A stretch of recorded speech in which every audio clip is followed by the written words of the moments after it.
The movie begins with Pedro and Jamie, two brothers living in the same house. One day, they suddenly hear gunshots coming from the nearby woods, so they decide to investigate. The next morning, when they arrive at the scene, they discover a man who has been torn in half. They argue about whether they should report it to the landowner, Ruiz, or call the police. While examining the body, they find strange tools and a map with Maria Elena's house marked on it. They head to Maria's house, where they notice the dogs acting strangely. They tell her about the dead man they found in the woods, and she becomes visibly nervous. She explains that they had been expecting him for a long time because he had come to kill her son Uriel. When Pedro and Jamie go inside to see him, they are horrified to find his entire body grotesquely swollen. His family believes he is possessed by a demon and has been hoping someone would finally come and end their suffering, especially since they had reported his condition over a year ago. Pedro becomes furious and goes to the authorities to report everything, but they completely ignore him. Even after he tells them that the health inspector who had come to investigate is dead, they show no surprise. Frustrated, the brothers leave and go to see Ruiz, who is acting irrationally and appears almost insane. Without hesitation, Ruiz grabs a shotgun and rushes to Maria's house. When he sees Uriel, he is horrified by his appearance and decides to kill him immediately. As he curses at him, he says that even if Uriel dies, he will return by being reborn in his wife's womb and come back for revenge. Ruiz returns to his truck, lost in thought, when Pedro and Jamie catch up with him. They ask whether he has done anything reckless, and he reassures them that he has not. The three of them then attempt to move Uriel's body, but it is unbelievably heavy and falls to the ground.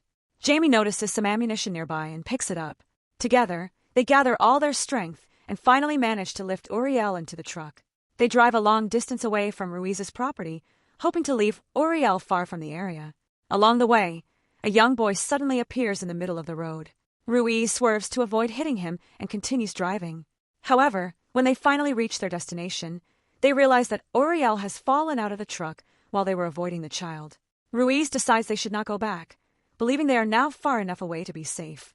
They all return home, trying to process everything that has happened. Suddenly, Ruiz's wife starts screaming and points toward one of the neighbors. Ruiz grabs a shotgun and fires into the air, causing everyone to flee except for one man, who remains standing perfectly still. The man slowly approaches the weapon while Ruiz, terrified and mentally unstable, loses control. His wife desperately begs him not to shoot, but he ignores her and kills the man. In response, she grabs an axe and kills Ruiz. She is no longer in her right mind either, and moments later, she uses the axe to take her own life. Meanwhile, Pedro and Jamie are sitting together, trying to make sense of everything, when Maria's younger son suddenly arrives. He tells them that Ruiz and his wife are dead, his mother has disappeared, and he has no idea where she is. He also says they made a terrible mistake by taking Uriel away from the house. Frightened, he asks if he can spend the night with them because he is too scared to stay alone. Jamie refuses at first because the boy is carrying a handgun, but Pedro takes it away from him and agrees to let him sleep in the storage shed for one night, provided he leaves the next morning and never returns. Jamie strongly disagrees, insisting that the boy's mother would never abandon him and that he is lying. The following morning, the brothers decide to leave town. Pedro goes to pick up his children, but his ex-wife has obtained a restraining order preventing him from approaching her or the kids. Her new husband tries to stop him from entering the house, but Pedro pushes past him and forces his way inside. He strips off his contaminated clothes, and Sabrina brings him a fresh set to wear. Pedro desperately tries to convince them that evil has spread throughout the town and that they must leave immediately, but Sabrina refuses to believe him. She thinks he is making everything up just to take the children away. While they are arguing, Vicky is outside playing with the family dog. Without warning, the dog attacks her, bites her on the head, picks her up and runs away. Santino is horrified by what he sees and chases after the dog before calling for his parents. They rush outside and see the dog carrying Vicky, but by then it is already too far away. Leo rushes back inside to grab his shotgun, even though Pedro repeatedly warns him not to kill the dog with a firearm. Ignoring the warning, Leo speeds off in his truck while Pedro runs after him. Along the way, Pedro encounters the police and tries to explain that evil has reached the town and that shooting the dog will only make things worse. Soon afterward, Pedro finds Leo's truck abandoned on the road. Leo has already gotten out and shot the dog dead with his shotgun. Pedro immediately realizes the terrible consequences that will follow. He returns home and hurriedly packs his belongings. He then brings out his son Jair, who suffers from an illness and is on the autism spectrum. To everyone's shock, Vicky suddenly returns to her mother completely unharmed, without a single scratch, despite having been viciously bitten on the head. Smiling, she happily tells her mother that her father is coming back with a truck and is going to run her over. Sabrina is deeply disturbed by the little girl's words and watches as Pedro drives away with his children. Moments later, Leo speeds back and crashes into Sabrina. He takes her to his mother's house, and they leave together.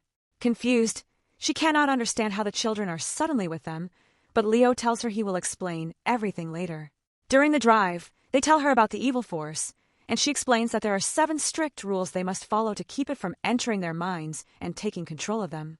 She lists the rules: never use electric lights, stay away from animals, never take anything that has been near an infected person, never harm the infected in any way, never speak the evil's true name, and under no circumstances should anyone shoot it with a firearm. Pedro grows frustrated and interrupts her. Jamie jokes that the 7th rule must simply be never to forget the first 6. Throughout the trip, Jair remains visibly uncomfortable, as though he senses something terrible nearby.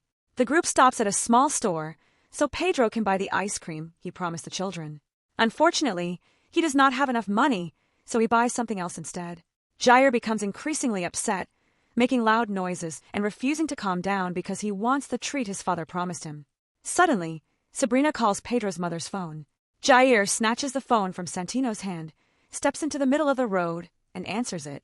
The voice on the other end sounds disturbingly strange. It insults him, deliberately tries to provoke him, and tells him that it knows exactly where they are and is coming to take the children away.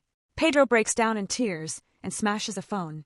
Jamie rushes over to comfort him, but Pedro sobs as he admits that he is the one who brought the evil upon his family. He believes Sabrina is dead, and the woman who had just called was not really her. Jamie then tells Pedro that he knows a woman who has experienced something similar before and might be able to help them and even lend them some money. They travel to see Mirda, Jamie's former girlfriend, whom he has known for years.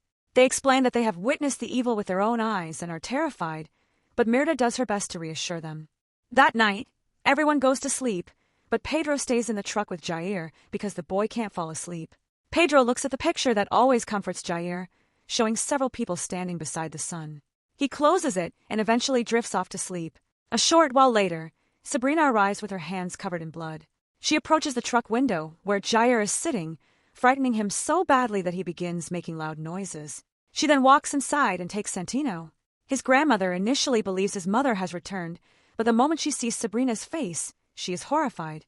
Jamie calls Pedro from the truck, and Pedro rushes into the house, only to find his ex-wife acting strangely.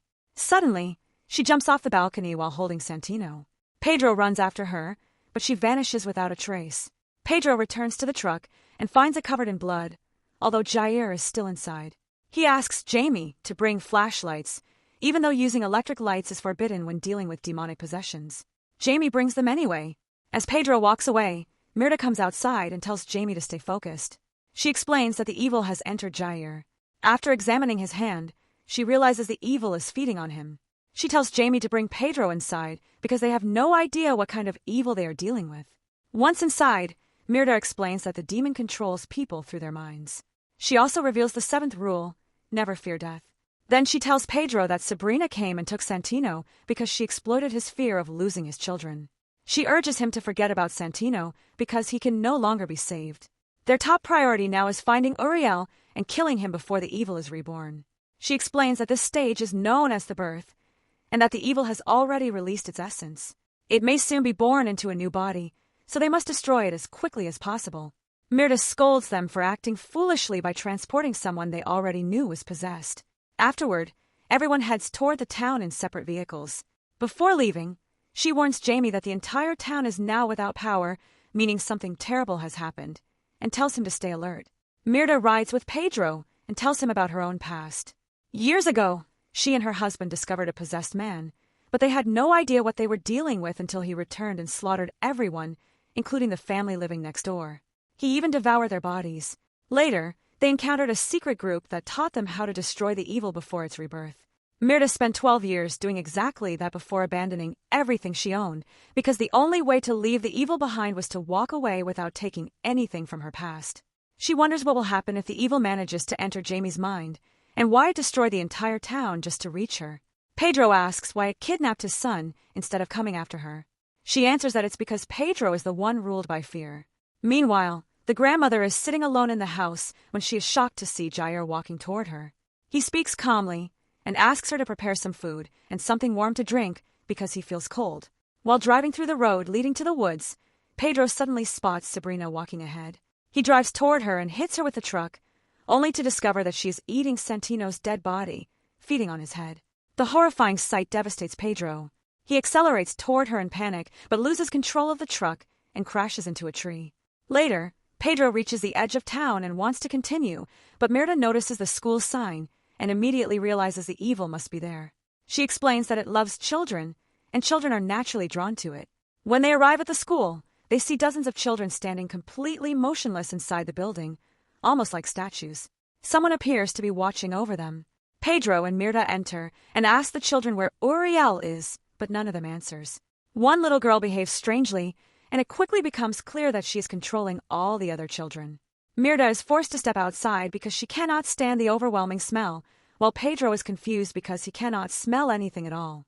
Suddenly, he recognizes the boy riding the bicycle, the same child they almost ran over at the beginning of the movie. Pedro asks him where Uriel is, but the boy refuses to answer and simply walks back into the school. Pedro tries to follow him, but Mirta stops him, warning that it will only make things worse. Moments later, the boy comes back out and claims that Uriel is hiding in Teacher Cortez's house near the intersection. Pedro immediately wants to go there despite Mirta's warnings, determined to find Uriel at any cost. Just then, the silent little girl steps outside and tells Pedro that the boy is lying. She says Uriel is actually inside the school because her father tried to help him. Furious, Pedro storms inside and violently grabs the girl, demanding that she tell him the truth. Mirta confirms that Uriel really is inside the school and explains that the evil is trying to lure them away. She also notices possession marks on the girl's hand. They enter the school once again, and this time Pedro discovers the body of an adult man. Mirta is stunned because she has never seen anything like it before. She asks Pedro to go outside and retrieve her equipment while warning him to stay calm and not rush. As soon as Pedro leaves, the little girl desperately warns Mirta that the evil wants them there so it can kill them. She screams that they need to leave immediately because it has already murdered all the teachers and parents, but they ignore her warnings. Pedro returns with Mirta's special tool, which turns out to be almost identical to the strange device found on the dead man in the woods. He pries open the floor while Mirta urges him to hurry. When they finally find Uriel beneath the floor, he begs Pedro to kill him. Mirta immediately tells Pedro not to listen. She insists that the only way to destroy him is with her specialized tool. She tells Pedro to pull Uriel out, but he cannot lift him because of his enormous weight. Mirta explains that the blade must be driven into the back of Uriel's neck. At that moment, the little girl tells Pedro there is an axe in the next room that he can use to break the floor more easily. Uriel begins telling Pedro that he is responsible for everything that has happened. Mirta begs Pedro not to leave her because it's all a trap, but he ignores her and runs to find the axe. The door suddenly slams shut behind him. While he struggles to get back inside, the children repeatedly strike Mirta in the head with hammers until they kill her. After forcing the door open, Pedro sees Uriel's head sticking out of the opening, pointing toward the weapon lying on the floor. Pedro grabs it and repeatedly strikes Uriel in the head until he finally dies. However, the moment Uriel collapses, a small child crawls out of his body. The evil has successfully been reborn, and Pedro has unknowingly helped make it happen. The child touches Pedro's forehead, leaving behind a mysterious mark. Then the child calmly walks out of the school, followed by all the other children. Pedro eventually returns home, where Jamie is crying over the death of their mother. The brothers embrace before returning to their house. Jamie goes into the storage shed and finds the young boy still waiting there. The boy confesses that he kept hearing a voice inside his head ordering him to kill the man who was supposed to help them. He says he went into the woods, murdered him, chopped up his body, fed it to the pigs, and even ate some of the flesh himself. Jamie asks what happened to the boy's mother, and the boy quietly replies that the same thing that happened to Jamie's mother happened to his as well. Jamie is devastated by the answer. Meanwhile, Pedro takes a shower, but the mark the child left on his forehead will not wash off, no matter how hard he scrubs. Afterward, Pedro lights a fire while Jair sits nearby eating ice cream. Suddenly, Jair begins choking. Pedro assumes the spoon is stuck in his mouth, so he pulls it out, but the choking continues. Pedro reaches into Jair's mouth and starts pulling out huge clumps of hair. Then a necklace falls out. Jair glances at his father for a brief moment. The instant Pedro recognizes the necklace, he completely breaks down. It belonged to his mother, meaning Jair had eaten her. Pedro stumbles outside, collapses onto the ground, and screams in agony, realizing he has lost everything. The movie ends there. Thank you for watching. Don't forget that your opinion matters, so be sure to leave your thoughts in the comments and subscribe to the channel.